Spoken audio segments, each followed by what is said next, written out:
भारतापासून शेकडो किलोमीटर दूर आखाती देशात युद्ध सुरू आहे, पण त्या युद्धाचा परिणाम भारतातील नागरिकांवर पाहायला मिळतोय। युद्धामुळे इंधन तुटवडा पाहायला मिळतोय।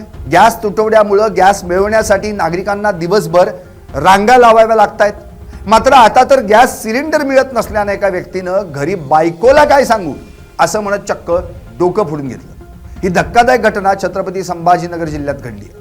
गॅसच्या रांगा आणि तिथली परिस्थिती काय आहे, या माणसावर डोकं फोडून घेण्याची वेळ का आली हेच आपण या व्हिडिओतून पाहणार। नमस्कार, मी संदीप आणि आपण पाहताय LS मराठी। काही दिवसांपासून अमेरिका, इस्रायल आणि इराण यांच्यात तणावाचं वातावरण आहे। त्यामुळे इराणनं होर्मुझची सामुद्रधुनी रोखून धरली आहे। त्यामुळे इंधनाच्या किमतींवर मोठा परिणाम झालाय। पेट्रोल डिझेलच्या किमतीतही वाढ झाली आहे। मात्र भारतात अद्याप पेट्रोल डिझेलचे दर स्थिर आहेत। मात्र भारतात गॅस सिलेंडरचा तुटवडा मात्र जाणवतोय। गॅस सिलेंडरचा तुटवडा जाणवत असल्यानं नागरिकांना दिवसभर गॅस एजन्सी बाहेर रांगेत उभं राहावं लागतंय। काही कामगारांना केवळ 300 ते 500 रुपये मजुरी असते, त्याच पैशांतून घर चालवावं लागतं। मात्र गॅस सिलेंडरसाठी दिवसभर रांगेत उभं राहावं लागतं। त्यामुळे एकीकडे दिवसभराची मजुरी बुडते आणि कधी कधी रांगेत उभं राहूनही सिलेंडर मिळत नाही। त्यामुळे कामगारांवर उपासमारीची वेळ येते। ब्लॅकमध्ये सिलेंडर 3000 ते 4000 रुपयांना मिळत असल्याची माहिती समोर आली आहे।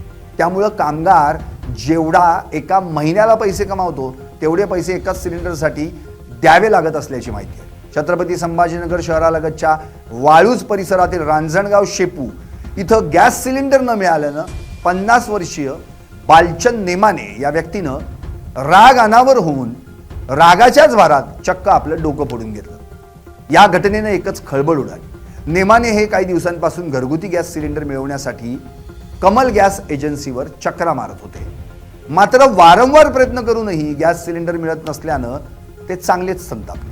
त्यानंतर त्यांनी घरी बायकोला काय सांगू असं म्हणत संतापाच्या भरात स्वतःचं डोकं फोडून घेतलं। या घटनेची माहिती मिळताच पोलिसांनी घटनास्थळी धाव घेत जखमी नेमाने यांना उपचारासाठी घाटी रुग्णालयात दाखल केलं। मात्र या घटनेनं ग्राउंडवरच्या रियालिटीचा चेक सरकारला दिला।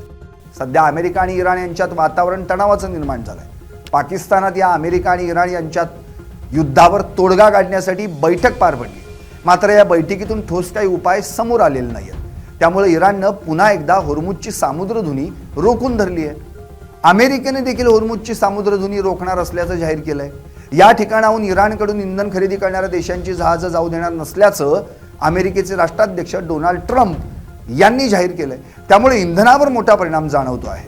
इंधन दरात झपाट्यानं वाढ झाली आहे। अमेरिकेनं होर्मुझची सामुद्रधुनी रोखल्यानं अमेरिका आणि चीन यांच्यातही तणावाचं वातावरण निर्माण झालंय। त्यामुळे आता दोन महाशक्तींचाही सामना होण्याची शक्यता वर्तवली जाते।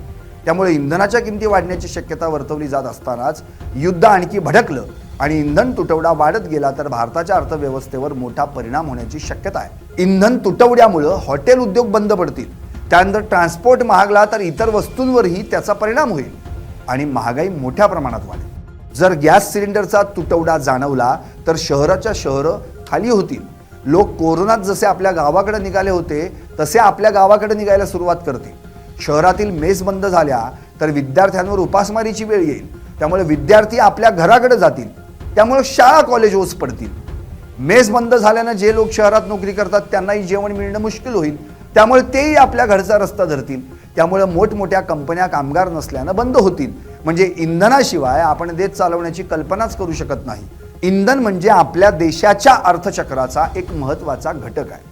बाहेरच्या ऊर्जेवर आपली निर्भरता खूपच जास्त असल्याचं या युद्धानं दाखवून दिलंय। तुम्हाला काय वाटतं? इंधन तुटवडा भीषण झाला तर आणखी कोणते परिणाम आपल्याला भोगावे लागतील? तुम्हाला याच्या झळा बसतायत का? तुमच्या भागात नेमकी काय परिस्थिती आहे? कमेंट करून नक्की सांगा आणि पाहत रहा LS मराठी।